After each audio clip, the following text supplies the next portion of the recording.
Assalamualaikum warahmatullahi wabarakatuh. Welcome to Group 5 video, Sobat G5 alias Sobat Grup 5.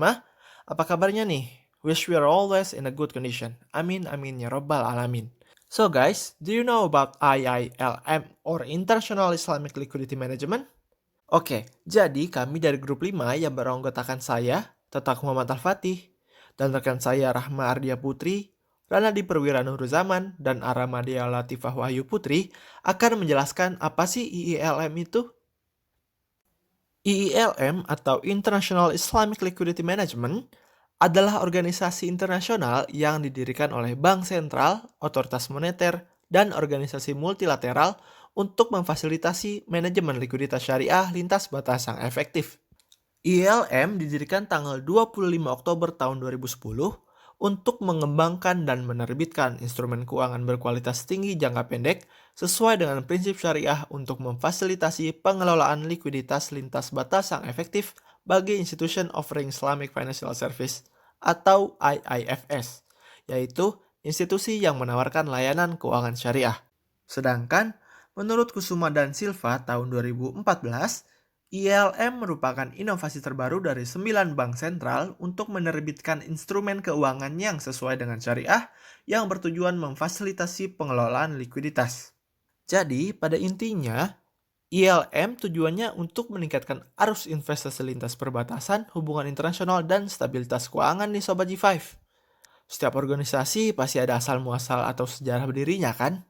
Sebenarnya Sobat G5 penasaran nggak sih gimana sejarah IILM itu?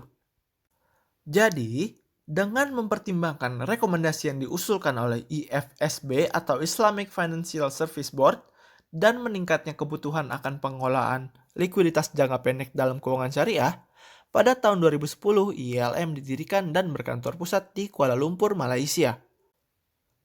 Menurut data yang ditampilkan oleh International Islamic Liquidity Management Corporation bersama Thomson Reuters, pada tanggal 26 Agustus 2013, IILM membuat sejarah sebagai institusi pertama yang menghadapi tingkat transaksi yang tinggi terkait sukuk jangka pendek mata uang berdominasi dolar Amerika Serikat.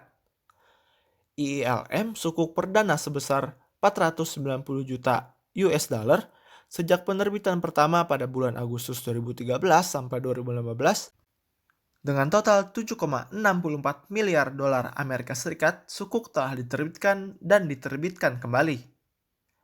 Gak lengkap dong rasanya kalau sebuah organisasi berdiri tanpa visi misi.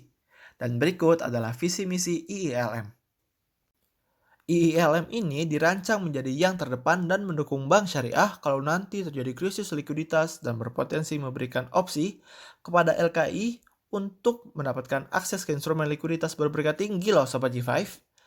Visi dari IILM yaitu memfasilitasi manajemen likuiditas lintas batas di antara LKI dengan menyediakan berbagai instrumen yang sesuai dengan syariah, dengan persyaratan komersial untuk memenuhi kebutuhan likuiditas LKI. Lalu, membina kerjasama regional dan internasional untuk membangun infrastruktur manajemen likuiditas yang kuat di tingkat nasional, regional, dan internasional, serta tujuan lain apapun yang mungkin diusulkan dengan Dewan Pengatur. Untuk misinya sendiri, yaitu mengembangkan pasar sekunder yang kuat untuk sukuk IILM, menjadi emiten reguler di pasar yang menawarkan tenor dan ukuran yang berbeda sesuai dengan kebutuhan IIFS, dan membangun infrastruktur distribusi primer dan penemuan harga yang kuat melalui penanda pasar atau market markers. Nah, itu adalah visi misi ILM Sobat G5. Nah, Sobat G5 di sini, siapa yang tertarik untuk tahu tentang keanggotaan ILM? Jadi, keanggotaan ILM ini terbuka untuk bank sentral, otoritas moneter, otoritas pengatur keuangan, dan kementerian atau lembaga pemerintah yang memiliki pengawasan regulasi keuangan atau perdagangan, serta organisasi multilateral. ILM juga membuka jalan bagi solusi kolaboratif lintas batas yang unik untuk masalah lintas batas bersama loh guys. Nah, Dewan Pengurus ILM, yaitu Malaysia yang juga menjadi tuan rumah yang seperti kami sebutkan tadi, dianggap sebagai salah satu pusat keuangan Islam terkemuka di dunia yang memiliki sistem keuangan Islam komprehensif dengan rezim peraturan dan kerangka hukum yang didorong oleh bisnis yang kuat. Dan itulah sebab kenapa ILM berpusat di Kuala Lumpur, Malaysia.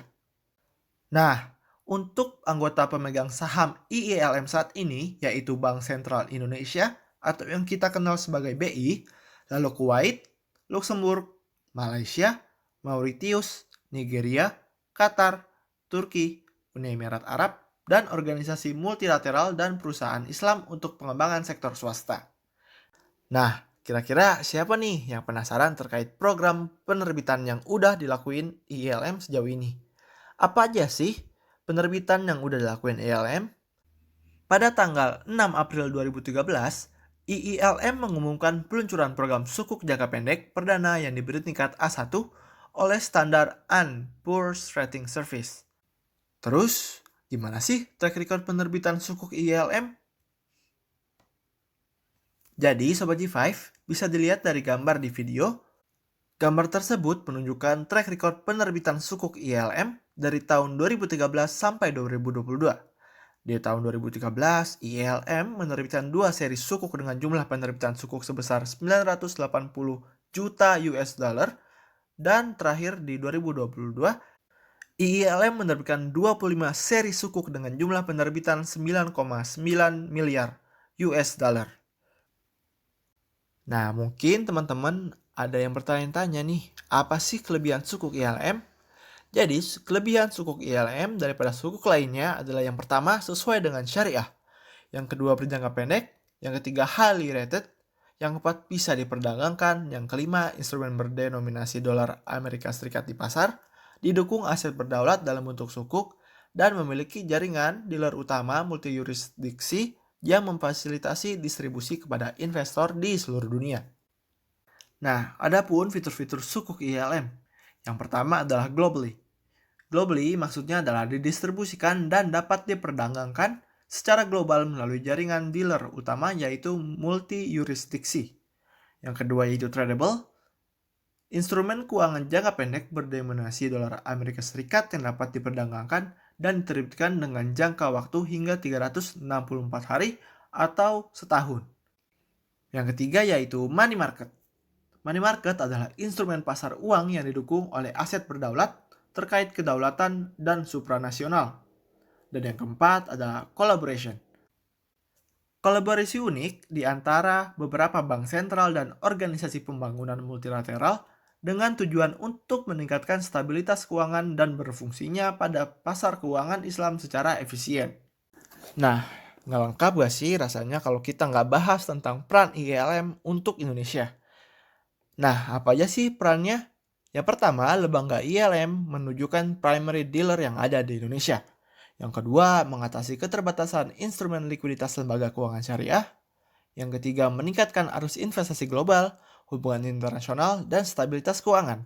Dan yang terakhir adalah sukuk IILM bisa menjadi tempat bank syariah menginvestasikan dananya. Nah, itu dia penjelasan ringkas dari grup 5 terkait IILM.